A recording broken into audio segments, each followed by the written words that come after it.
संभाजीनगरमधल्या MGM रुग्णालयावर आमदार संतोष बांगर यांनी आगपाखड केली।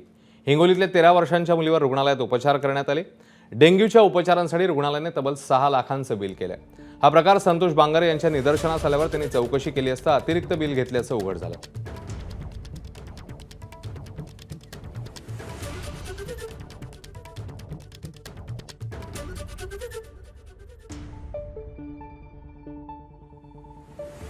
या प्रकरणी आमदार संतोष बांगर यांनी MGM रुग्णालयाच्या डॉक्टरांना फोनवरून झापलं आणि त्यांची एक ऑडिओ क्लिप सध्या व्हायरल झाली आहे। हॅलो डॉक्टर साहेब नमस्कार। हा नमस्कार। आमदार बांगर बोलतो। हा नमस्कार साहेब। नमस्कार। ते एक आदित्य माणिकराव सरकटे म्हणून पेशंट आहे माझ्याकडचा।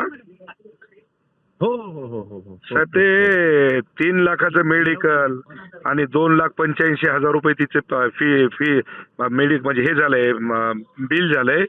1,80,000 रुपये जमा केलंय आणि बाकीचे पैसे राहिले। तर मला वाटतं आता 10 दिवसाचे म्हणजे 6 लाख रुपये डेंग्यूच्या पेशंटला किती पद योग्य आहे हो? आता तुम्हाला माहित नाही त्याची कंडिशन? अहो कंडिशन किती खराब असू द्या ना हो, तिला काय अमृत पाजले का तुम्ही?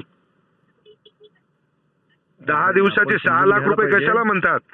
मेडिकलचे पैसे तुम्ही अलग घेता, हे 2,85,000 तुम्ही अलग घेता। मग मी त्या डॉक्टरला विचारल्याच्या नंतर डॉक्टरने सांगितलं की साहेब पेशंट फार सिरियस होता, मरत होता। म्हणलं तुम्ही काय अमृत पाजलं काय त्याला? सिरियस होता काय होता? 3,05,000 रुपये मेडिकलचे घेता, 2,80,000 रुपये हे घेता। हे कुठेतरी बंद झालं पाहिजे। ABP माझा, उघडा डोळे बघा नीट।